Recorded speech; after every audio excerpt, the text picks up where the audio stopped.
Welcome back, bafethu, to another episode. Finally, the long-awaited episode 3. Igama lami Mnotho kaSibiya, aka Mnotho Guy, the best guy. Angihambi ngedwa, ngihamba nentwana yami uSiphe.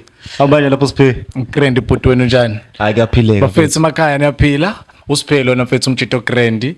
Ngeke ngizocela kunina ngoba nihleli lapha emakhaya nisibukela, ngicela uhit like lapho, subscribe lapho, muso ring ibell lapho mfethu to get you notified anytime we post something. Bafethu, this is another day, bafethu. We've been waiting for so long. Finally, it's here. Episode. Brazo. It's been. Oh, by the way, we got our match. New Yeah, we got our match. We look proper. We got our match. Different design today. Yeah. Because I think it's going to be a very interesting topic. Everything ukuthi nje si relax. Ingqondo ikwazi ukuteka in izinto kumele siyitheke in. We have a special guest today. Yabo bekuhlezi ngimbona mfethu la around lokushini but nginganayo lento ukuthi awuthi ngimkhulumise lo mshidi yabo. So I'm grateful that I finally got a chance ukuthi ngikwazi ukukhuluma nawe. Umuntu mangathiwa nje uphambana emgaqweni yakubunga ngawukwetha yabo because of ile uyazi singabantu umuntu sesheshe umbuka sisheshe sifike ne conclusion noma opinion yesekhanda ukuthi lo muntu kanje yabo. So I'm grateful mfethu ukuthi Kwande khona mfethu, welcome to the show episode 3 mfethu.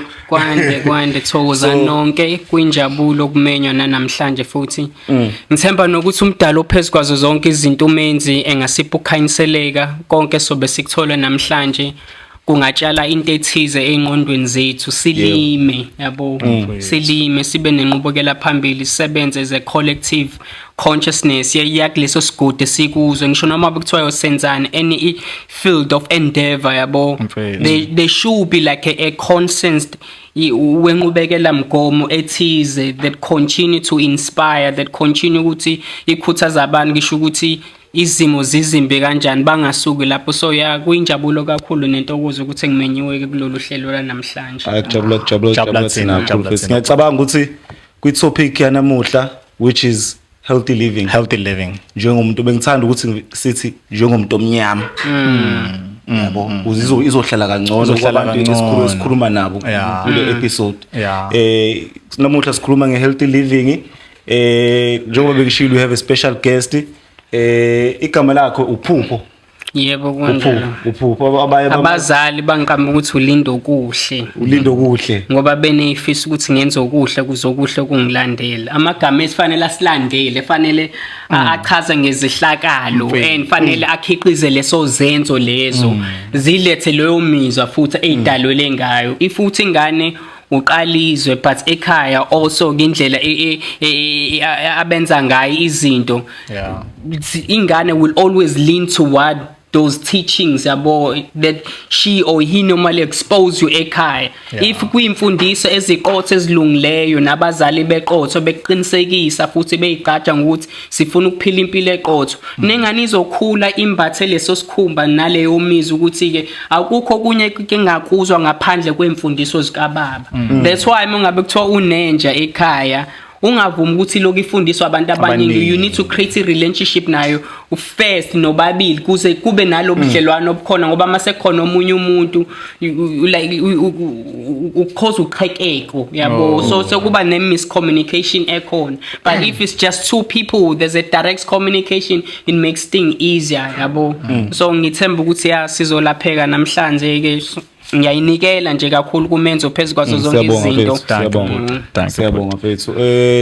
Njengoba bengishilo mfethu siyajabula ukuba nawe mfethu.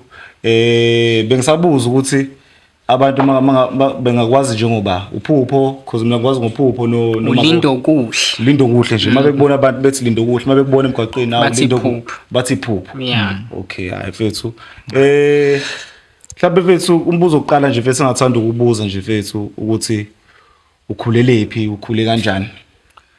yo ubani uphupho Ubani uPhupho? yabo you know uma ngabe ukhula kwingane ekhaya yabo sometimes sinaka abantu abansundu yabo it's normal ukuthi even you are over 30 you'll still be under your parents house yabo ngisho noma ungamdala unganjani kodwa nje ukujola kwenye into ngoba khona amacala angakahlanjululo ongakalungiswa so abazali bake babalekela ukuthi ungasiletheli lento ngoba izoletha insila embi ngakuthina ngakho ke manje sisafuna ukuba kulolu phasha lokuyifihla ukuthi until kuze qedwe zonke izinto isithembiso sabantu bakulomuzi abasenze nalapha yana ngisacela ukuthi lento ke ibe nesekela sokuthi iyavikeleka yabo so ngakho ke when you asking ukuthi ubani uPhupho so these other beautiful names esikhuluma ngawo muthi ingane unhlakanipho they should be ukuthi kube khona abantu abathize abanolwazi ekhaya abakhuluma inhlakanipho zonke insuku muthi ingane uthi kanjalo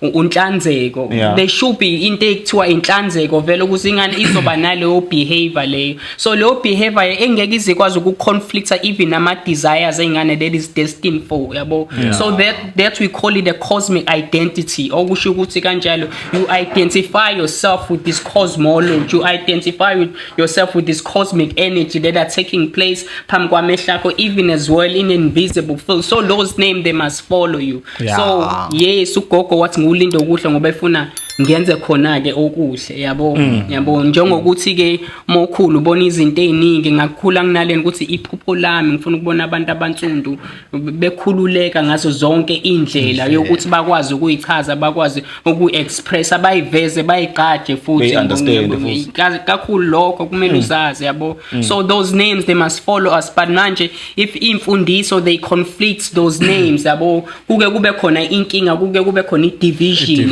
and then it creates an imbalance ke manje ukuthi sefanele senze kanjani so now you growing up emndenini kanjalo like you asking this question ukuthi ukhule emndenini okanjena ke bo then kube nomunye umndeni ozoba expose into ezingalungileyo yabo so you visiting both sides as a child you are conflicted when you growing up yabo which decision you understand yabo which choices should you make about impilo yakho because you've heard your mother you've heard your father but what is you saying konke lokho in this involvement are you participating in this decision given to you by your both parents because already you are not in total agreement with both so when you have to make it decision so it has always been about you you know yourself better ingakho kuthiwa ziqale usijaje wena sehlelulele wena okusho ukuthi look at all the possibilities yabo abantu abangawasebenzisa when they making that point against ukuthi wena mosho lezi zinto uzibeka kuphi so zijaje wena qala kuze abanye abantu uzokwazi ukubaqonda izima abakuzona nezahlakala abadlulela so I took that from both sides ekubazaleni bakubo kamama nakababa which ngikhulele lesikawini which you should call isikhala senkosi ngomthengo futhi sichaza ukuthi why isikhala senkosi kuze lezi zinto zizokwazi ukuthi ziloke sikhwibula lezo zinto because the Jews they are speaking about uHitler kwabenza kanjani there's so many things abantu abamhlophe abazenza that they were involved kwabane atrocity ethize so this atrocity shall always be remembered by lezi ngane ukuthi at any given time fanele nazi ukuthi at some point you were once kwi position ekanjeyana eyanpho ukuthi kwenye kodwa when a black person eshizinto ezithize ethi nami kwenzeka into kanje akufunakali ngobani the more lezi zinto zikhulakala they are also saying lezi ngane ukuthi sikuphike kuzo zonke lezi ithombe ezibhaliwe kulo lonke lolwazi nakwimbhalo ke silotshiwe sikuphi iphindime esidlalile kodwa mesingatholi indima yethu mesingawathola amagama ethu ukuthi ahlezi kiphi position cela ukubuza nje afisora ukuphazamisa mina igama lami umnotho okusho ukuthi wealth okusho ukuthi i-day right azowela so amasente eyawabona bafu yakhe so ungathi yini mhlambe ehamba wrong mhlambe engingayenzi mhlambe ephikisana negama lami because phela since ngaqamba ukuthi ngumnotho njengoba uchaza manje ukuthi umuntu kumele landele ingane uma uthe ingane kumele landele igama layo yabo so wena umuntu ngaba yini wrong ngoba sabathe siyaphanda lutho amasente uyabo sonke sabantu abansundu ungabuza bonke abantu la ubuza ukuthi ubani igama lakhe you gonna get beautiful like meaning after behind amagama so yabo bonke yabo unhlakanipho yabo uxolani, you are peaceful yabo untethelelo, this is beautiful unhlanzeke yabo. We are talking about lamagama mahle, so what amapha ama attributes anawo lamagama lawo yabo. So when I call you with such name yabo, when you receive them vibrational lo gama, when it make contact with you, what does it do to you? That's why when you listen to certain sound, certain voice kanjalo, part of your DNA, because manje ke iphethe these memories okhokho bakho ukuthi if bekudlalelwa mhlambe uhlobo lwamacilongo anje bekwenzeka izinto ezithize, lonto because ikhona kuwe, that memory ikhona kuwe. When you hear such thing, you gonna dance yabo, because kanjalo it remembers those events ezenzeka, because is DNA nje basisho ukuthi it's ama memories okhokho bakho. So you can also change DNA yokhokho bakho yezehlakalo esenzeka kuwe nasemndenini lokho awukuthanda. But now if uhlala emndenini ukubize ngokuthi umnotho, yes abazali bese will give us this beautiful name but umnotho. But now you must understand ukuthi umnotho yini yabo, ukunethezeka, ukunotha yabo. Mase siyakabazi mase sithi ukunotha yonke lento lena masunayo okusho ukuthi kahle kanjalo ikwenza ukuthi isimo senhliziyo yakho noma isimo senjabulo yakho siyafinyelela nakwezinye indawo, because into esenza ukuthi sibe nalo lifuqo nogqozi nomfutho inganxa ukuthi inhliziyo zethu they put us in a stage ukuthi we sifuna ukuba creative, we don't want to be in a space, we don't want to be contained, we want to move yabo. So abazali bethu if bengakaqonde ngalezo zinto kanjalo ne behavior yengane, we not understand it, because ingane it's taking everything etshelwa abazali, it's taking everything, nothing ingane yenza that is outside imfundiso yabazali. So if it's the parents, so when you learn izinto zasendulela kanjalo imbhalo bekutshela ukuthi izono zabazali zohlele ingane kanjani yabo, kanjalo nenkosi uJesu mekhuluma kanjalo ukuthi nina nizalwe esonweni naguqulwa ngendlela yendalo kanjani, uyenza kanjani, you make choices ngami and I'm not involved with those events that are taking place, are conspired against me. What are you saying to me mase ngikhulile ngizoyihlaziya ngicubungule ngithini, because I will call my parents traitors yabo, ngizobabiza ngawo wonke amagama abazali bami engafanele ngabe ngibabiza ngawo, like inkosi uJesu washo ukuthi wathi ngeke usukwazi ukuthanda abazali bakho bobabili, khona oyedwa ozomzonda khona omunye ozomthanda, because your mother is going to tell you something yabo, and your father is going to tell you something, kodwa kuphela ngosuku wena fanele ukhule uyithathele zakhe inqumo ezimatcha izenzo zakho, ezimatcha kanye nokujula kwezifiso zakho, ngalendlela ofuna ukuthi ufuna ukuphila ngayo indlela eziqothe ezithize ozokwazi ukuthi mokhona endaweni abantu bayaphila yabo. Njoba ke sikhuluma ukuthi impilo, because it come from ukuphila, okusho ukuthi nakhona legama molihlakaza from a suffix ne prefix yabo, uthola igama lithi impi yabo. So life kanjalo is also bitter yabo, while it's bitter it can also give you sweetness ethize kuwe yabo. So when uyibeka kusiphi isimo, you must always play as a judge yabo. So but I'm saying to answer igama lakho yabo, so if abazali bethu they are not equipped ngalo lwazi lwangempela olukhuluma ngokuthi umnotho yini yabo, so nawe mokhula because you were exposed with behavior that did not follow ipattern yegama, that did not follow igama elithi umnotho lisho ukuthini, kusho ukuthini, ngisho noma umnotho ngeke uzokwazi. But it becomes such a beautiful thing ukuthi today sihlezi la sixoxa ngalento, because emndenini wakho mhlambe ke laba bathize bathe yazi will allow I period ka 2 billion ukuthi ifike idlule, there's a child ezofika, but we believe this child kanjali he might be able to correct the mistake yabo. Njengoba sixoxa ngalento namhlanje, this conversation kanjalo it should continue even nasemndenini yethu yabo, because namhlanje usuzo understand ukuthi umnotho fanele kube into kanje, then khona ama choices ozowenza inqumo ozoyihlakaza ukuthi lezi inqumo lezi they do not resonate negama, it's not also in sync negama, okusho ukuthi kune conflict kanjalo, because igama lakho melisho kanjalo okusho ukuthi nomuntu ogqokile fanele abe ngaphansi kwaleyo nto leyo yabo, okusho ukuthi you have everything that is a supporting structure njalo eqhubeka constant futhi engasuki futhi yabo. So yes kuba nalezo inkinga ukuthi abazali bethu ke benza amaphutha, asisho ukubathuka kodwa ke imbhalo eshoyo ukuthi izono zabazali zokuhlela enganeni, while sibahlakaza ke sibeka lokho siyazazi izinto ezubumnyama esizenza emakhoneni ongeke uzuyitshela abangani ongeke uzuyitshela ngisho intombi yakho nomuntu othi gcina kwena, but do you know the damage they are doing to you yini to change your molecular structure yokucabanga kwakho yabo, to change kanjalo the frequency of your brain yabo, the neocortex, the frontal lobe, even change your digestive enzyme, even change your metabolic system, even change the structure of your cells ukuthi si interpret izinto ngenye indlela because sekune information engenile and that conflicted le esikhona yabo, because ithina sibeka kuleso simo. So uyazazi izinto zomnyama uthi ngeke uzuyitshele umuntu, but you don't know what your parents did to get you yabo, you don't know the choices they made kanjalo to make sure they survive ama situation anzima singeke siwazi yabo. Some of us kanjalo kune study nje that was done recently yabo, they found ukuthi 76% of all the DNA found ukuthi obaba kusibona yabo. And then there was another one too, lo mfana lona sephopheni kusolozwe kuthiwa nobaba abawu4 ufake iphandla yabo.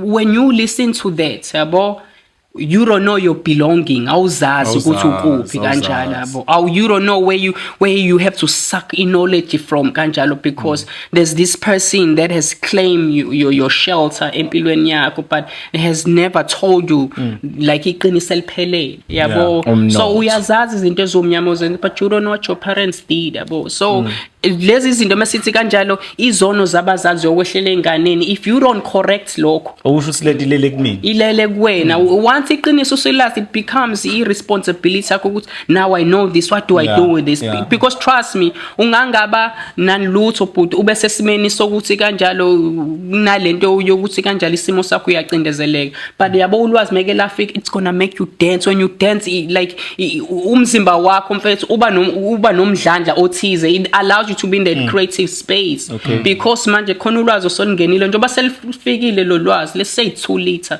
you had 3 liter, now we have about 5 liter density wolwazi oluthize, okusho ukuthi you gonna perform a different way kanjalo, usuzocabanga ngezinye indlela, usuzo expressa ngezinye indlela, even the events obusowajwayele asezohluka, sekuzoba the higher events abo, it's gonna be different people because now we are resonating with frequency that is no longer in mesh, that is no longer in approval nale obukuyona. So you're gonna meet different people, so kahle kahle everything ikuthini. So it becomes irresponsibility yethu masulazi iqiniso okay, but so we can still say izinto ezimbi because isimo ngokomnotho like igama lakha ukho kuthena ngoba umnotho kuba sikhona ngabe sikwazi ukuthatha inqumo ezithize lezi ayikwazi ukuthi ziphoqa ama decision ukuthi this is what we want. Sibheke iminyaka mhlambe 100 from now, sibheka iminyaka mhlambe engamakhulu ayishumi from now ukuthi lento to be in power iloke siyibusa ngalendlela kanje, but we can't because umnotho awukho. Understand yabo. So once we have umnotho and then we work as a collective njoba sikhetha ukuba la namhlanje okusho ukuthi umizwa esikhuluma ngale siyavumelana ngayo, if we work as a collective community you understand it, being self-determined ukuthi we gonna get this done yabo. Look at the Boers, what they did from 90,000 abantu buke namhlanje what they are owning izinto ezikhona namhlanje. Look at what Rupert went through kanjalo umndeni wabo, all these families, the Rothschild, the Rockefellers yabo, ibhedlela that less than 400 years old zikhona lemhlabeni, kodwa namhlanje ibhedlela izona eseyibona ukuthi ngcono sithothe igunya songamele inqumo mayelana nezempilo impi zenu yabo. Okusho ukuthi manje okusho ukuthi manje if ngikuphuca noma ngikwehlisela isigaba noma ibanga noma izinga lento kufanele ubona ukuze lento le ikuvumele ikusekele ngazo zonke indlela ukuthi sifuna uthole lolwazi olukangaka kuze uzokwazi ukufinyelela lapha. Uma ungasanayo, how would you ever perform emhlabeni? Ngicela ukubuza mina lapho twami, since today it's topic ithi healthy living, healthy living sidefine ngendlela engafani emhlabeni esiphila kuwona. Umunye une opinion yakho uthi healthy living you're supposed to do this and that, you're supposed to eat fruits, you're supposed to go to gym yabo, kumele uhlezi ugezile, that's healthy living yabo. Mele ziningi indlela odla ngayo, indlela ocabanga ngayo yabo. So wena how would you define a healthy living yabona ngokwakho?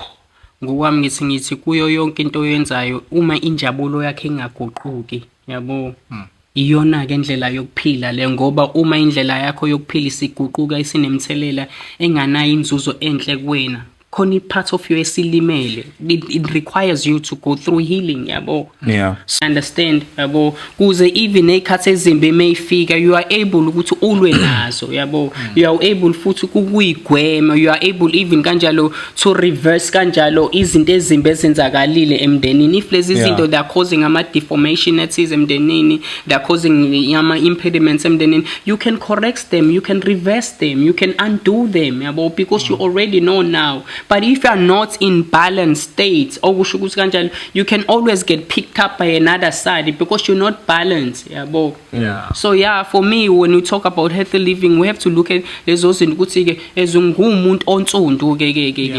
can abantu kanjalo who are less than 400 years in cooperation tell me ukuthi kanjalo ukuphila sekuyizinto ezikanje when before 400 years bengakabi khona on the face of the earth where we in power besiphila kanjani ngoba izibhedlela ezibezingekho because there was no need to ukuthi abantu basebenze izibhedlela because ukuphila kwabo behleze emhlabathini behleze emadwaleni behleze eintabeni they were part yalezi izinto lezi they didn't even call it name because they didn't have name for healing yabo ukuthi ukulapha kuyini yabo because I know if I do good to you, part of you is walking up. Khona into esivukile when I'm going to tell you a word ngizohlakaza into phansi you're going to dance because isigqi samazwi engikhuluma ngawo they are also in tune with you. We understand. So when you talk about healthy living, we look at like anatomy yakho ukuthi as anatomy umuntu onsundu yini anatomy mfethu for umuntu ongazi mhlawumbe ubukayo sengasho ukuthi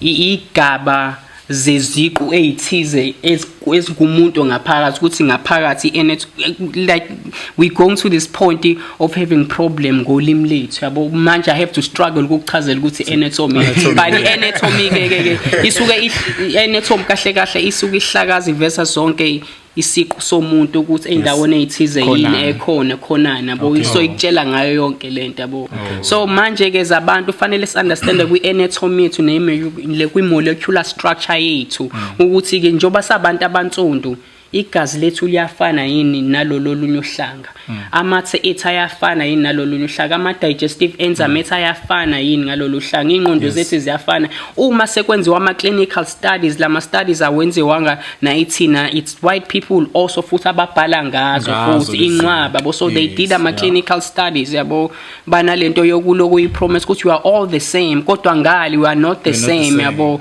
that's why igazi lakho lihlukanisile umchama wakho uhlukanisile why ihlukanisile because they did ama studies ukuthi we found ukuthi unama cells awu 150 trillion bayibiza ngokuthi ama prokaryotic cell yabo okusho those cells kanjalo are immortal they don't die kanjalo ungathola noma yini kune story nje so mama nje wayesehambile iminyaka ethize kwaya esibelethweni sakhe bakhipha uketshezi oluthize so they found those prokaryotic cells bakwazi ukwenza izinto eziningi ngazo yabo so you as a black person you have lonto abantu abamhlophe banalento ekuthiwa yiU okusho kanjalo i-residual it's like milk yabo into nje irrelevant kumuntu who is in the great state yolwazi oluthize ngisho noma kuthiwa benzani kodwa nje yabo abana lutho so they have that bayibiza ngokuthi eukaryotic cell when you have your prokaryotic cell so 150 trillion.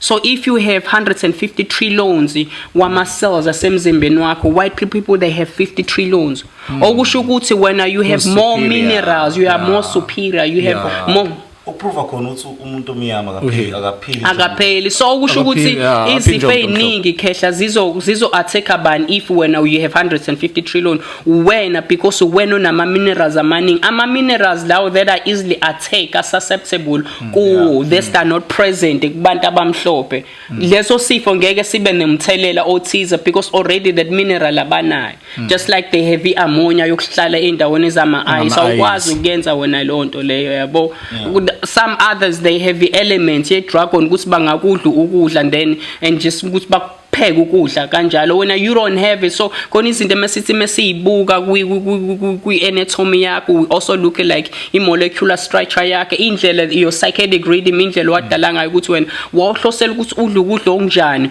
uma lokudla ukudla namhlanje kugulisa. So if you have 150 trillion, you are likely ukuthi ugule kakhulu because unama minerals amaningi bona bakwazi. So manje fanele udla ukudla okunjani ngoba sekhona kanje. So now these clinical studies sebenze yonke ke lo sisivivinyo zabo ke be check sebethi manje ke we found these 150 trillion cells kubantu abansundu because banama mineral amaningi. So they also did a clinical study where when your cortex they check your frontal lobe, they check your left side of the hemisphere and the right side of the hemisphere. They found your like they always find eyomuntu onsundu ingaphezulu. They look at your digestive enzyme, the enzyme they told ukuthi is the alkaline. When they look at digestive enzyme abantu amhlophe they find it ukuthi acidic. That's why they have injected hydrochloric acid because the hydrochloric acid when they eat ukudla that hard particles it can break it because it's designed to break particles amakhulu.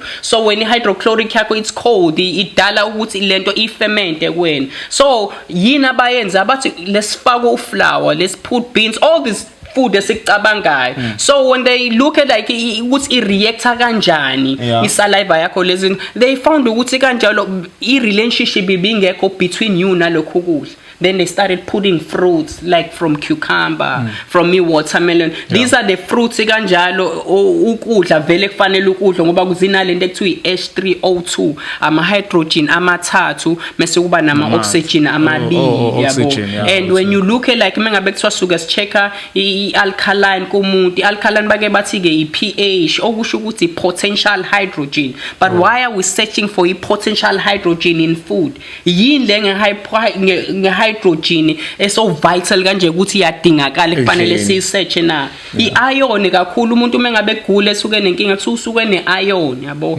ngoba i-iron ngokusinthlethi sithi insimbi. So mangabe udla ukudla okunensimbi kuyaqinisa, idla ukudla okuqinile okune-iron so uzoqina. We understand that, that's why they say you must eat i-iron. Kodwa na i-iron mayifake emanzini from your oxygen iyarasta iba brown, you look brown yabo. We understand ukuthi manje I have to take i-iron so izo match even kanjalo na with DNA patterns anything kanjalo lezi zingalungile izokwazi even to send ama message from kule mkhakha ekhona kumina ngapha ukuthi this is missing makube khona i-communication. So healthy ke when you look at like ama fruits hydrogen awu-3 ne oxygen yabo, of which masusukuhlanganisa kakhulu kanjalo ku create ama photons of which is the energy that you get from the sun. You get it from you bayibiza nangokuthi ATP futhi yabo. So when you have lonto leyo ingakho kuzo zonke indawo they will prescribe ukuthi masusukula dlala ama fruit so that energy mongabe uyithatha is the most highest energy. That's why ungqondo yakho reacts fast mengabe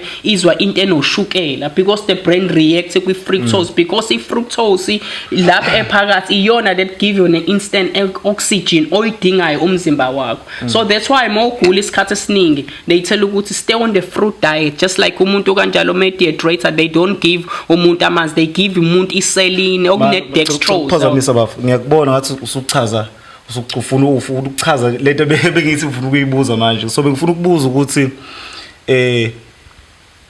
how do you maintain a healthy lifestyle or how do you practice healthy living as umuntu omnyama?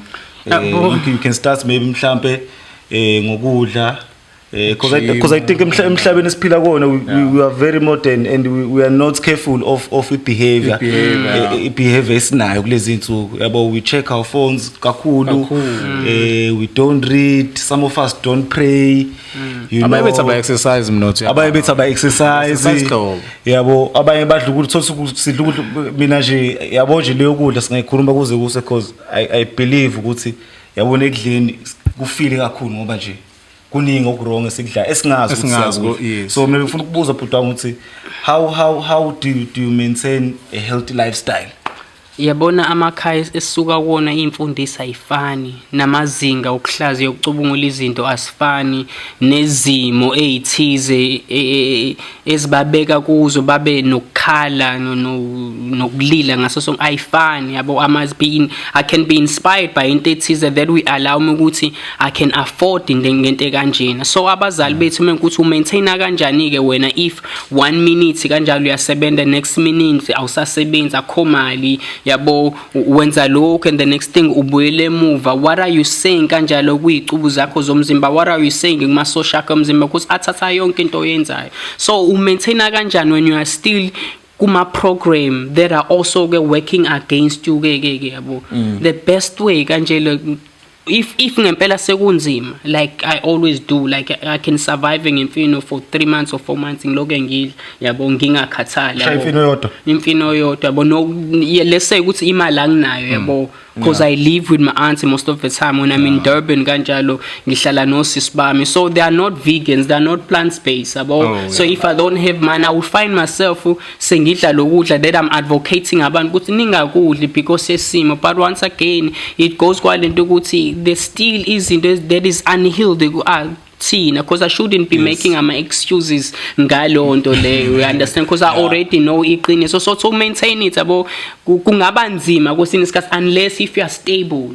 Then to maintain it I would say mina stay on a fruit diet yabo, because ikhona kudla lokho okumatcha i-frequency yethu. It's the food that matches i-vibration yethu as we should stay kukho, because mothi uyabheka kukho konke ayikho into ekuthina emzimbeni ethi we should eat ukudla okuphekiwe ayikho, you can't find it yabo. So isikhathi sikhuluma before shoot behind the scenes ukwa mention ukuthi you don't usually drink amanzi. Wathola kungichazela nje lapho ukuthi kusebenzana because abanye bese bakholwa ukuthi amanzi yona impilo wona yona into ekseni mawuvuka kumele uphuze amanzi. It's classes baba, it's classes of water a day. So ngiyaxakeka mina mawukuthi khona umuntu othi yena akawaphuza amanzi, so ngangichazela ukuthi why. No, not necessarily ukuthi angiwaphuzi khehla yabo, but I'm saying thina we going back we anatomy na we molecular structure yethu futhi once again yabo sibheka kukho konke isakhiwo sethu, sibheka kukho konke uju lobisi olapha kuthina elikhiqizwa imizimba yethu ukuthi ke mengabe siphuza amanzi, what is the relationship between amanzi nemizimba yethu, you understand? And amanzi anjani la esikhuluma ngawo uwahlolile na wabona ukuthi akukho yini okubutha noma ushevuthisi okuzothi mengena lana kushintshe inqubo mgomo ebisithi khona la, because the way engibehave ngayo it because there's an information enginayo. So when you put something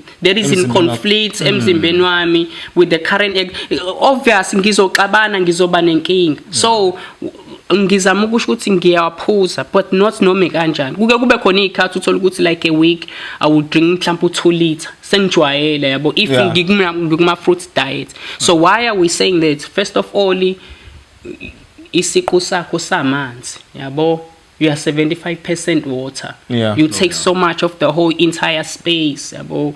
The land material asemzimbeni wakho they are 25%. Okusho ukuthi umuntu onepower kakhulu la amanzi la akuwena semzimbeni wakho. They did the clinical studies yabo from liver yabo ama bronchitis, they check amaphaphu kwakwinhle, they all find water to be above 75% yabo emzimbeni wakho yabo. So ngokolimi lethu ke siyazi ukuthi ke amanzi should ayisiqu sokuqala. So if amanzi they take so much of the whole entire space, okusho ukuthi iwona kufanele awongameli, iwona anegunya lokulawula zonke izinto. So you cannot consume what you are. You are water. You can't drink yourself. You can't drink yourself. You cannot drink yourself. You understand? Drink yourself. So amanzi, but we're not saying about they should not drink it, because amanzi that come from direct kuyithelo na kuyitshalo like ama apple, ama khabe, your watermelon, ama grapes nama coconuts. Lawo manzi anoketshezi olthize mongabe ulphuza khona imsoco elikhiqizayo kuwena esibophekile, okusho ukuthi these memorize emotions that are stored kuwe emzimbeni wakho yabo. So when you drink kanjalo such them yabo, because they have H3O2 okusho ukuthi iwona lamanzi kufanele uwaphuze iwona lamanzi anikezwe umuntu mengabe dehydrator in the form of iseleni kune dextrose. It's the same water from fruits, from vegetable yabo, but mostly from fruits because iwona kanjalo that resonate on the greater frequency because it's not something that ama fruits owaphekayo, you get it direct from the sun, you understand. Unlike okunye ukudla fanele ukuheat and it lose ama components nama molecular structure yo once into ushisile wa expose emlilweni yabo. So yes Khehla, when we talk about lezo zinto, I'll say ama fruits mfethu yabo, they are the most important, iwona fanele ahlale lapha phezulu esicongweni yabo. Ngenxa yalogesi lo esikhuluma ngawo because nakhona njengoba kuthiwa iPH yawo i-energy yayo by oxygenating so i-potential hydrogen. So uma checka even na periodic table uhydrogen uvertical and uyena umuntu oqala omile yabo, okusho ukuthi upright. Then khona amanye horizontal alele like kuyithi ukuthi mase sinenkinga sithathe ne-carbon yona eshesha ine-ion kakhulu yabo. So i-ion kodwa moyibuka kwi-periodic table ihlezi number 6 yabo and horizontal yabo ilele yabo ilele cabanga. Then you have i-hydrogen ekuyiyona vertical kanjalo. So we looking for i-potential hydrogen ukuthi mangaki la. So yini hydrogen eyenzayo mengene emzimbeni wakho? There's a study again esenziwa ama-Japanese yabo bathi i-hydrogen mengabe ingena emzimbeni wakhe, it has a tendency of reminding ama-organ nama-tissues how to be themselves if sebeyikhohliwe. So izovusa i-carbon oxygen lelele ukuthi stand upright njenge-hydrogen. So we're looking for i-potential hydrogen yabo. So fanele you understand. So yilezo zinto fanele siqonde yabo. So but imndeni esihlala kuyona siyalazi lo lwazi but they are still unchained. Lento abakhuluma ngayo uMorpheus kwi-Matrix ukuthi odokotela bameli othisha bonke abantu who carry such beautiful manifest since usukhuluma iMatrix, do you believe ukuthi iMatrix ikhona and how would you define ukuthi yini iMatrix? So ngokuqonda kweMatrix bake bathi yinto ethize ebukeka sengathi iyona ebekwe emehlweni akho ukukhombisa ipicture engakusiyona to blind you from esingeni weqiniseni. Singakhuluma like utala ukubone mekushisa utala kubona lapha lana, but when you get close you awukwazi ukulithinta. Inkungu same thing uyakwazi ukuyibona when you get close awukwazi ukuyithinta. When you look at that ulwandle look blue mfethu, but yini konke blue lapha phansi yini yabo? No, nothing blue and isibhakabhaka naso sikanjalo yabo. So okusho ukuthi kanjalo into ebukeka sengathi iyona kanti akusiyona, we understand. Kunento ekuthiwa a placebo yabo. I-placebo okusho ukuthi kanjalo ngingakulapha ngamanzi thinking ukuthi kanjalo umuthi. If kunodokotela kanjalo ekuthiwa uyalishaya izinyo yabo, lo dokotela ublind ushaya izinyo ufike uye kuyena instead yokuthi akunikeze amakhambi to fight i-mercury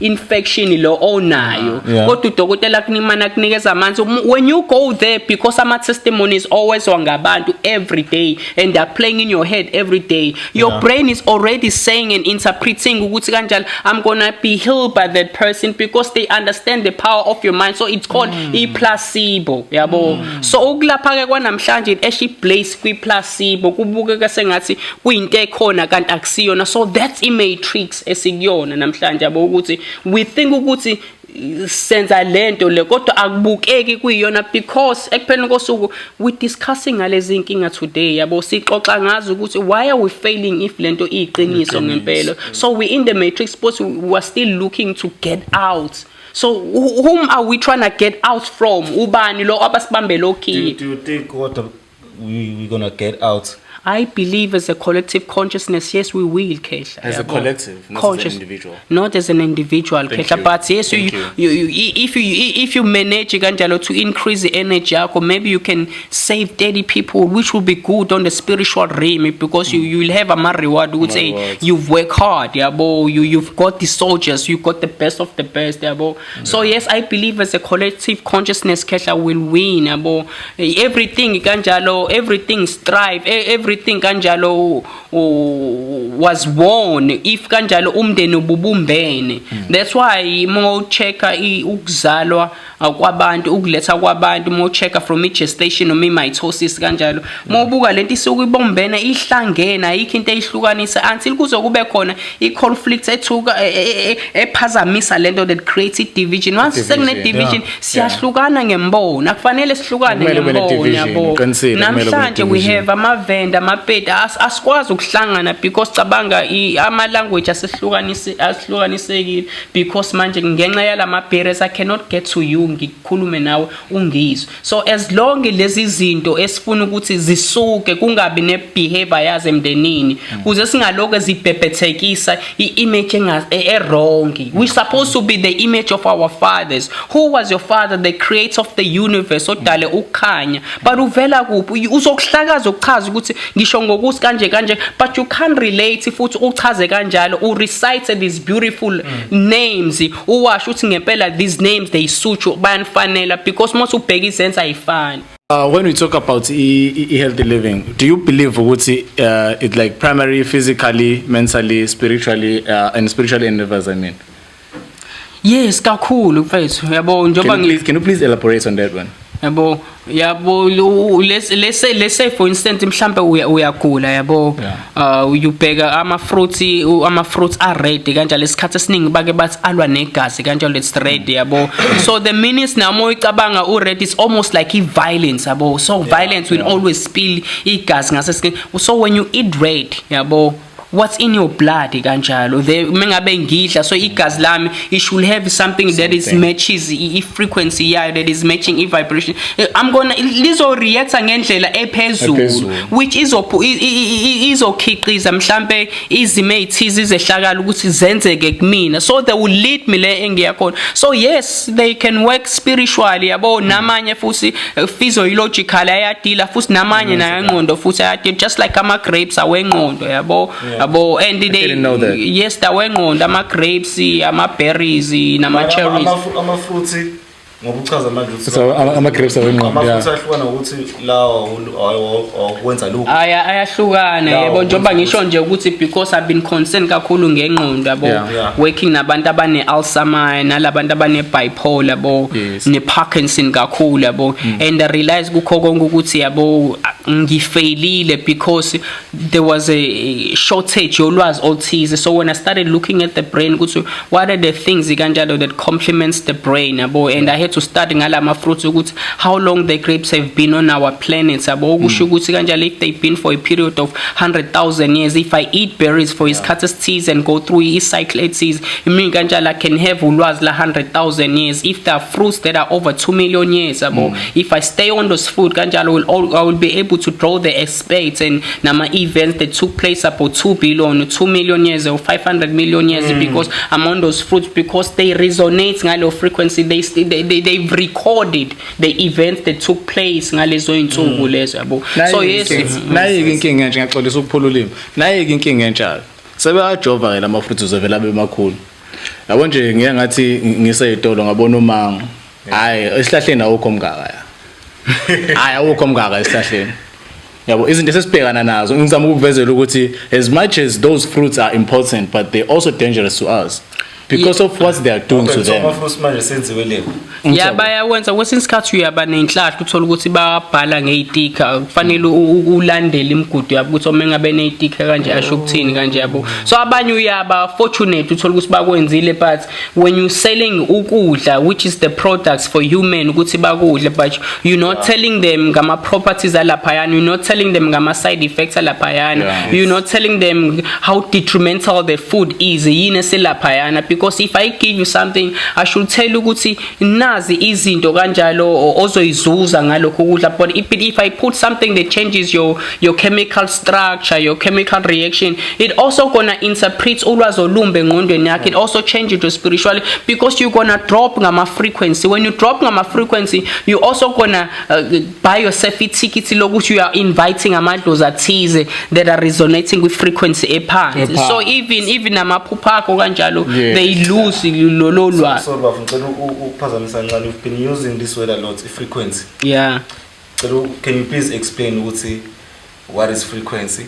Isebenza kanjani emzimbeni wakho? Okay, frequency aseni ukuthi into omole uyenza njalo kuthiwa uya frequent kuyona yabo doing it. yabo lokhu uyenza njalo ukuthi uyenza njalo yabo kodwa manje mase isiqoqe ubuningi bake bathi okusho ukuthi njobe lokwenza shoot kahle kahle ukulesi sigaba ukulesi siqu yabo ukuleli banga its frequency usho this is where you are when okusho ukuthi anything that is taking place kule ndawo lo osebenza kuye kakhulu nazi izinto okuyizuza just like kanjalo if you want something if you want to be a great football player right now yabo ngeke uzuhlale nabantu ababamba inkunzi ngeke uzuhlale nabantu kanjalo who are swimmers ngeke uzuhlale nabantu who are accountant because language abayikhuluma every day ayifani neyakho you want to be a soccer player go play with soccer players yabo kunemthetho yemvelo ozothi ukuthi mongabe wenza into ethize it will always lead you lo ufuna ukuya khona we understand yabo so if kanjalo ufuna ukuba actor hamba uhlala nama actors because bano connection abathisa bazoconnecta lo ufuna ukuya khona president you know you need to get into politics my brother you get into politics you need to get into politics so you'll understand ukuthi if ngithi ngifuna into kanje I supposed to be in a place supportive ngokwemcabango yami so lento kanjalo there's no time kuyo ukuthi itholi escape because every day ngidlinza ngayo ngicabanga ngayo iyona lokikhona isuki kimi so lento kubalula ke ukuthi ukuyidonsa but if kanjalo ama desires akho nezenzo zokuyiphatha kwakho asinabo ubudlelwane nokuxhumana kwenza bukhona ukuthi izifiso zakho oyifisayo ofisa ukuyidonsa kwena ukuthi zibe nobudlelwane so lento ayikwazi ukuthi ibe nobudlelwane khehla they should ukuthi izenzo zakho they must match imcabango they must match your wishes your desires everything they must be in match behavior yonke they must have a relationship yabo we understand because if the relationship ayikho kusho ukuthi one of us is a traitor la uya betray isivumelwane sethu but if kunento kanje yabo kulula there's a working relationship so isiya kulento yokubumbana ukuthi we need ukuthi sibumbane yabo there has to be that relationship yokusihlanganisa singahlukane emndenini khehla yabo so another question enginayo bafu sithi sikulento leyo kuzana healthy living nje njengabantu abamnyama sizwe njengabantu abamnyama ngifuna ukwazi bafu ukuthi are there any principles or guideline which you follow njengomuntu wena ngoba uphila umuntu omnyama ngilalela ubaba uDr Leila Africa yo bafethu black people been producing kanjalo great scholars great self-taught scientists mfethu great self PhD kanjalo because we don't need to wait iminyaka u12 be told by somebody on a privilege ne prerogative power and actually say ukuthi now usune PhD sizokunikeza lokho we have our own some of them they've never been to school they've never touched the pen in their life but they were able to read the signs yabo ukuthi umhlaba usho into ethize some of us have to ukuthi size sibhale sibe nepen ukubhala phansi but they didn't need to write down yabo they spoke and we wrote down what we felt about them yabo so Dr Leila Africa or Dr and right now we have the brother Yaki yabo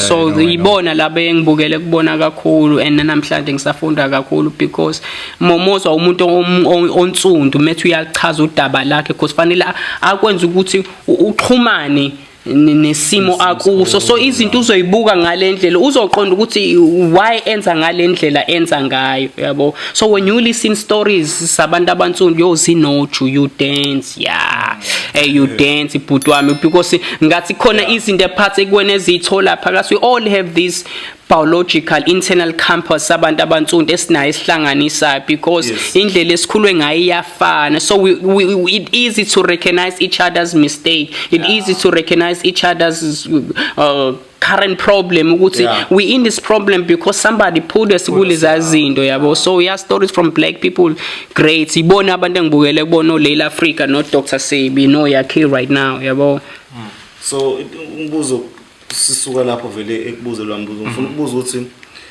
how do you go about to get information kanje like you are researcher or yes you do you spend time nabantu who have information I was fortunate enough ukuthi at a very I don't want to say young age kodwa I will say ukuthi besengikhulile because ekukhuleni kwami ngimane ngaba ingane sengifunda ulwazi oluthize, even up to this day ngisathi I haven't grown enough yabo. I don't appreciate myself because I know there's so much more kanjalo esingakwenza, because I can tell people ukuthi kanjalo stay off this food, ungakudla ukudla, but then again kuzoba khona isimo sizongibeka kwenye indawo, then I'll find myself eating that food that I'm advocating ukuthi ungakwenza, you understand? So I'm so ukuthi sengisho ukuthi I haven't grown enough, you understand yabo. So I look up to these people like Dr. Sebi no Dr. Leila Africa bo, as kuyibona ngempela abathe mebefika kanjalo they made sure ukuthi we understand yabo, we move away from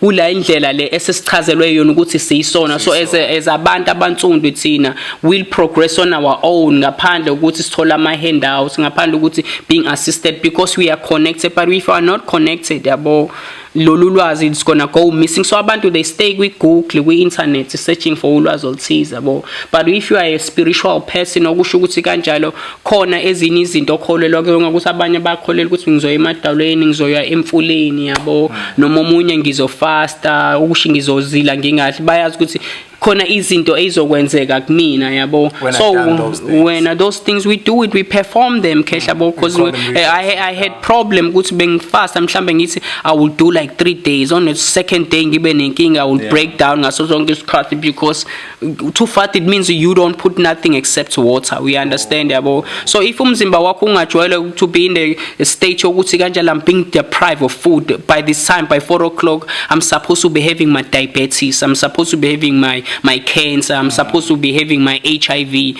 and these HIV names I'm giving right now, ukudla yabo, that give you my HIV, that give you cancer. I'm not even saying it. There are studies when you go with YouTube right now and Google that can prove. So cabanga, we basically saying ukuthi cancer please come, HIV please come, diabetes please come yabo. We calling lezi zifo and we giving them beautiful names, sugar. Yo, this lama sicknesses lawa are made by abantu labo sengasho ukuthi abantu abamhlophe. Yabona njoba ngisho ukuthi labantu namhlanje sike sithi pharmaceutical, because naligama lithi pharmaceutical line Greekology term ne Latin ukuthi pharma, okusho ukuthi sorcery yabo. Yabo okusho ukuthi labantu they are connected with the source ethize, but they are sorcerers yabo.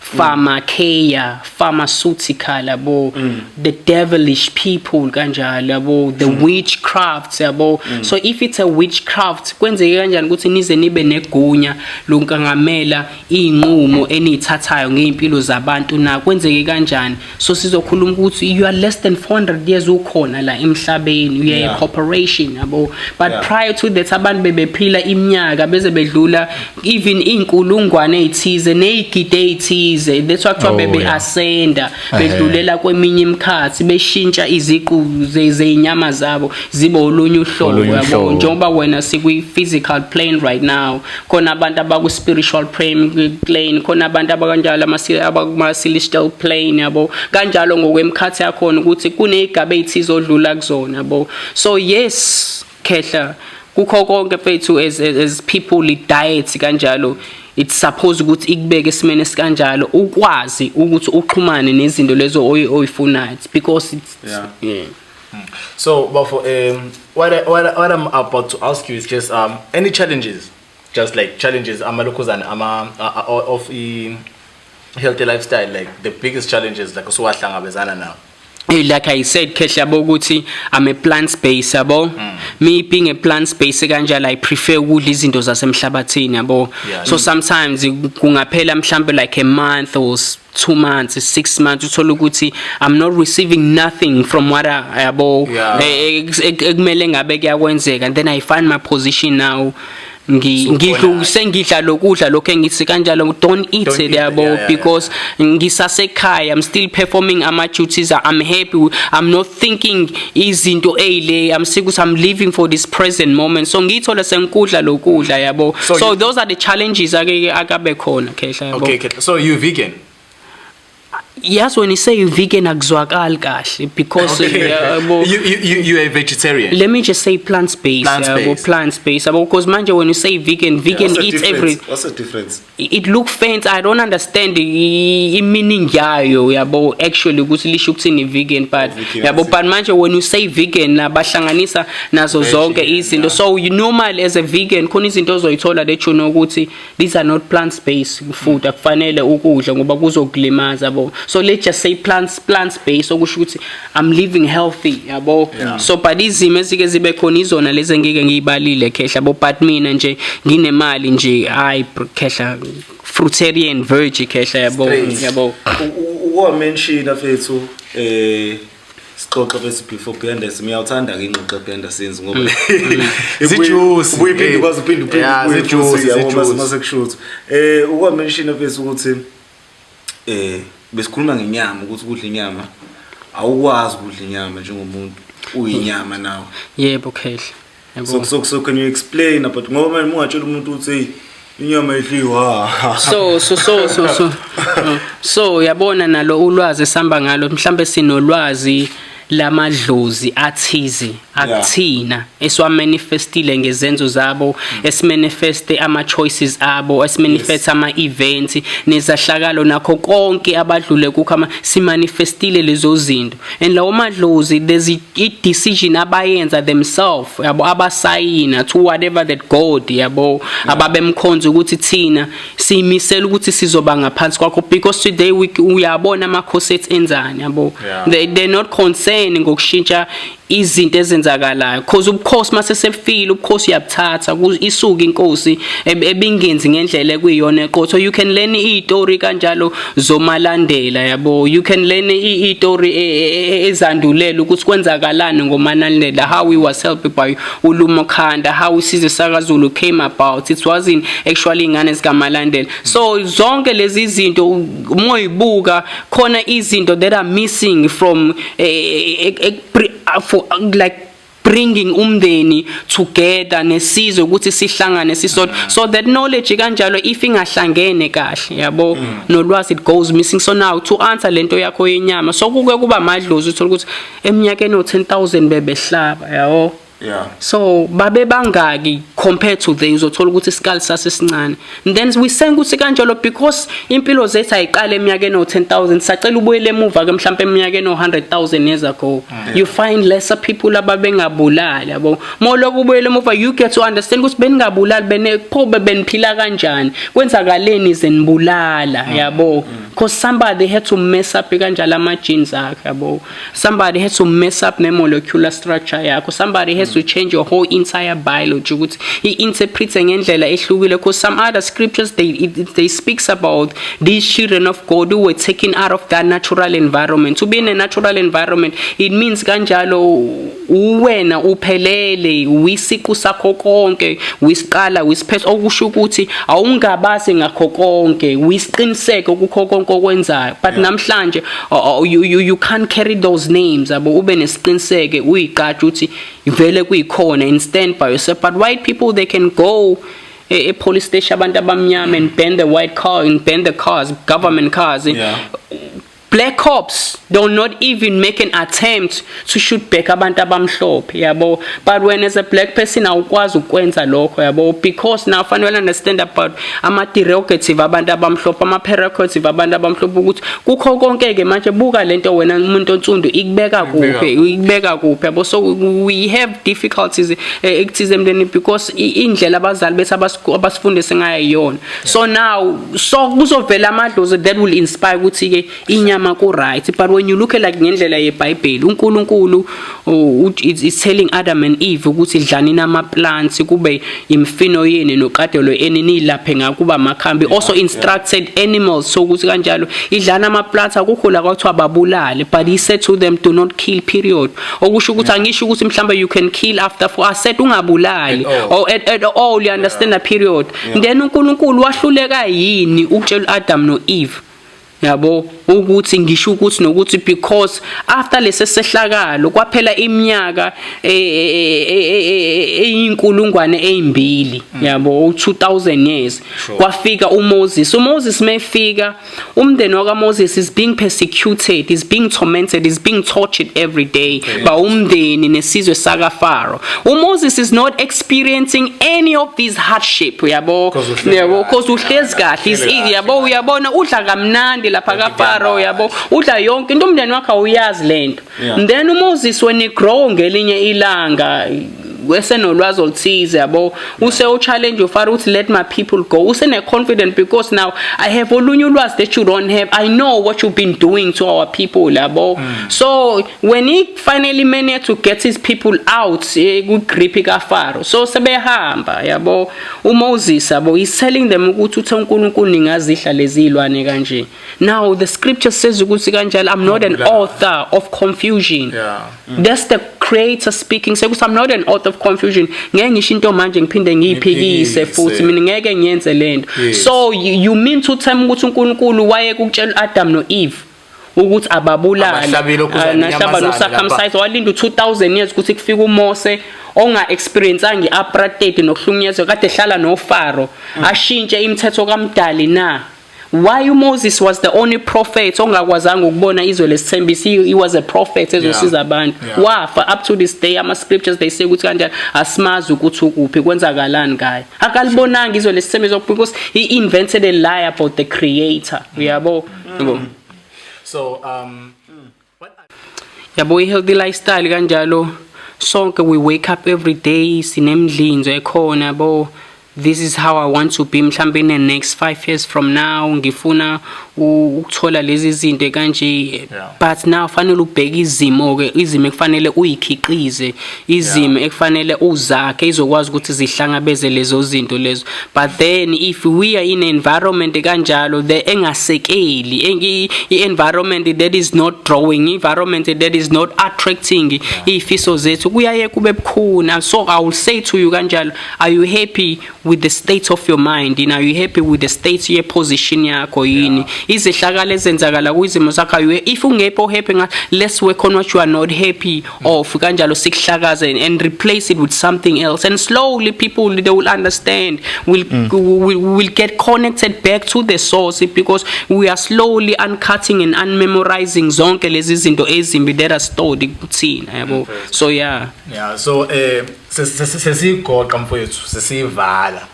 umbukelo lapha ekhaya impela ubelalela ubenathi mina udanga ngathi ngadeli funa isikhathi besifishane hayi kesovele senzovele zama umbamba kwenye landelayo so kodwa ke ebengizama ukukuveza la kumfethu ukuthi umuntu osekhaya nayo unendlela afunde ngayo nendlela azi ngayo. So wena telling him or her ukuthi to be healthy just focus on these things or just go about these directions. Like mtshela umuntu osekhaya umenze I understand lento ukuthi living healthy kubaleke kangakanani kuyini kumele kwenze kanjani. Uyabona kunesisho ekuthiwa izono zabazali ziyokwehlela einganeni. Uma ingane zikhula kukhona izinto ezibona zenzeke ekhaya they are not happy about ngalezo zinto asikwazi ukuxoxela abazali because lento isize yabo umgomo isize yabo usika ukuthi izokwenzeka. We don't question nothing. We are inspiring and encouraging children to make other decisions behind you yabo. That's why you can see our kids endaweni eziningi where abazali bazo abazi yabo ngenxa ukuthi there's a message, there's a knowledge, there's a communication that is missing. So for abantu basekhaya why it's so healthy to live it because manje if ngiphila ngizoqhubeka if ngiphila ngizokwazi futhi ngiphinde ngihlakaze lezi ilonda lezi eziphehleke emndenini ngihlakaze wonke lamakhubalo ngihlakaze namalumbo that have killed millions of our family for iminyaka neminyaka. So njengoba yenzeka kumina we can't be repeating the same behavior because ngikulesi simo ngikusona because I'm not happy ngebehavior that has take place iminyaka and continue to yabo uqhubeka kwenzeke emndendweni and perpetuating izinto eziningi that you are not happy about. So isimo okusona you happy ngaso? If no, change those behaviors, change those decisions kanjalo. Make decisions that you are easily comfortable with kanjalo, that you abona ukuthi you're in a safe space now, or you have a relationship now. But if it conflicts your interest, if it does not agree with your reasoning, move away. Stay on something that agrees with your reasoning, because it becomes easier to win when you identify yourself ngento ethi oyiqondayo futhi yabo. So yes, we need to stay healthy, not just by physiology manje ukuthi sesilwa namakhambi, silwa nejalo kodwa ke nemoya yethu futhi fanele ihlanzeke, because sometimes the people who are great thinkers yabo, because now imoya yabo lunye uhlobo, things don't match, kube bukhuni ukuthi uhlale nabo. Then you find people abanomoya omuhle but the cognitive understanding yabo it's very low, ifile kanjalo yabo. Nabanye they're more knowledgeable but physiology it's dead yabo. So there must be a relationship ekhona phakathi yabo. Senokubuza mina la brother, since sabantu like we made of body, mind and soul yabo. Ngiyabuza mention, but how do you feed the soul? Because mostly we how to feed the flesh. Yo, Kehle, what is the soul? Iqala mfethu. Fanele semanje sobheka ama etymology yalezo zinto ukuthi what is a soul yabo, singawuhlakaza sithi soul yabo, solar energy, because isoul kahle kanjalo is the thing lo moya mothi mongene phakathi kuwe uconnect, ukuhlanganise, uxhumanise nomzimba nala ekufanele ufinyelele khona. Every time when you hear the stories that is being told by the soul, it lights you up. Soul yabo. So when before you become anything, you are a soul, because you are a collective consciousness. Soul is a collective consciousness, isn't it? Yabo. But it's the spirit is the one yabo, that is not plural kanjalo, but that is dealing the message ethi ukuthi mina I'm a spirit yalento kanjalo, but the soul it's a light yabo. It's a collective your consciousness, because when you have a collective your consciousness, you have many spectrum ngaphakathi kanjalo. You can tell stories ngendlela ehlukile eziningi yabo. So before you are a human being, you are a soul khehla yabo. What are the healthy ways to feed the soul? So what soul responda kwini na? If ngikunikeza gene right now ngithi mhlambe sha 250 yabo, uyishaye yabo, yeah, like I'm saying gene is shy, mengabe ingena kuwena yini le kuyona phakathi ezoshintsha i-chemical structure yakho. So what information is it bringing kuwena yabo? Izoyenzani ngaphakathi yabo? If ingcolile izophazamisa i-chemical reaction yakho. If ihlanzekile kanjalo izokunikeza ukukhanya. So i-soul is the one that resonates nokukhanya, because ukukhanya kuyinhlanzeko. Why do you feel happy every time ekhona izinto ezinhle ozenzile yabo? Uba nenjabulo, but why do you feel hard mengabe kukhona into embenza uyasindelwa yabo? So the soul will always resonate kakhulu na that is more lighter. So we call it soul. It's actually solar energy. It's the light yabo. Well understood. Well understood. Sicela ukunika omunye ibuzo lapha emuva. Ungabuza nani diphakamise nje izwi lakho mama. Okay.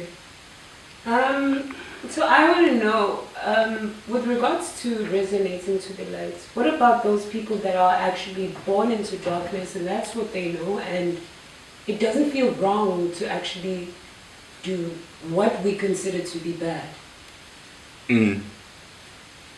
What would you say about those people, since you say that we resonate more towards the light? Ukubone uyawufaka ubra ngithi, but yes, mongabe ufake ubra wakho le ndawo that is not exposed to light, kuba njani kubra? Okay, so I don't wear my bra alone first of all, so sengisholo kodwa la ikhamba khona ama strings, la ikhamba khona ama strings kuba light angithi ukubona ngithi yabo. So now to respond embuzweni wakho, as umuntu wemvelo yabo. That's why we are called person, because you are the percentage of the sun. Person or person yabo, you are made by the percentage of the sun, so we are gonna kill you person yabo. So yini efunakala kuwe na, expose yourself elangeni. That's why melikushaya liya complimenta ubamnyama ngesikhathi ubamnyama ila kanjalo. Even no edges lelo olukwena iskal saw somlile wena siya increase siya expand, so lento it allows you to be in a certain space ukuthi uzoba nolwazi loku assess information ethi abantu abangeke bakwazi ukuyi assess. So when we say ukuthi khona abantu ababehlala lapha kwi darkness ithini ngabo, who are those people, kwenzakaleni ngabo yabo? Because as a black person mohlala kwi darkness ukwenza kanjani if you are not exposed elangeni? Uzoba mpofu, you no longer getting the sun yabo. You are always covered kanjalo. So okusho ukuthi kanjalo wena you can't be living there, so iloop lo hlanga lo hlala lapha na kulemgede that is not exposed to sun yabo, because when you are made by the percentage of the sun, okusho ukuthi you belong anywhere on the face of the earth. Ngisho noma ngabe kuthiwa ukuphi, the sun li accepts wena than other people. That's why abanye abantu ba delete ilanga belingafuni, but when the sun lihlangana nawe liyaqhumisa liyakitaza lenza yonke into. So to answer your question sis, I cannot speak for abanye abantu, but I can say for myself as umuntu onsundu ukuthi leli langa melingishisa nazi izakhiwo ezenzakala la kumina lingenza ngibe sesimene kanjini yabo. So I can't say it's black people batholakala laphayana yabo, because izoshintsha isiqu sabo izoshintsha kakhulu khehla yabo. Ukubona even masekusekusika ifilanga lingekho uyashintsha mfethu yabo. Oh hayi ngiyabuza futhi lapha.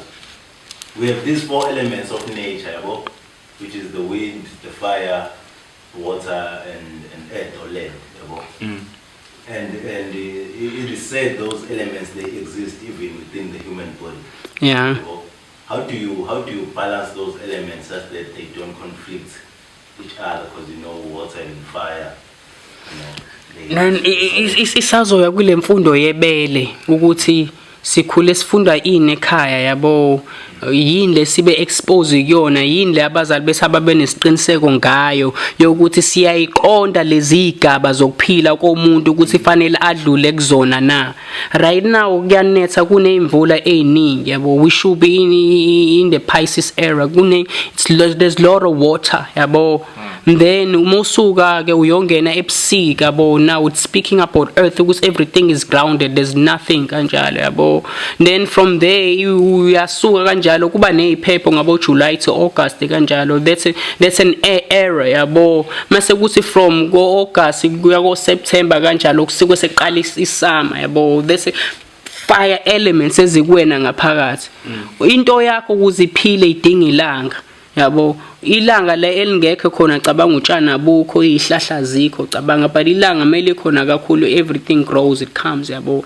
But imekusebusika ukubona sebusika because ubusika kuthiwa ubusika okusho ukuthi izinto zicwecwiwe zasika, okusho ukuthi nothing grows ngalesi sikhathi ngoba kusebusika kusikiwe izinto, okusho ukuthi there's nothing that is growing yabo. So ngalezo ikhathi ebusika kusuke kwenzakalani yabo. So we must understand these elements kuthini ukuthi not just because ngizalwe ngo September ngame Libra I'm an Esan okusho ukuthi anginawo, I have them yabo, because umdali wakufaka kumina ngaphakathi, nginezakhiwo zamdali ngakhiwe ngomfanekiso wakhe. If I'm made by izono zabazali bami, I'm also made by ama blessings abazali bami, because they built so many things great izitori angakaxoxwa ngazo. So we cannot be speaking about bad yabo. Normally we speak about bad because izona izinto ezisihlupha, but they also had blessings yabo. They had ama qualities athize today unmatched ngalendlela, bakhiqiza babo champagne, bakhiqiza izinto uchungechunge lwezinto eseqopheleni eliphezulu. Nanamhlanje abantu abasasebenzisa ipatent yazo lezo zinto yabo. So yes khehla ngingasho kanjalo yabo.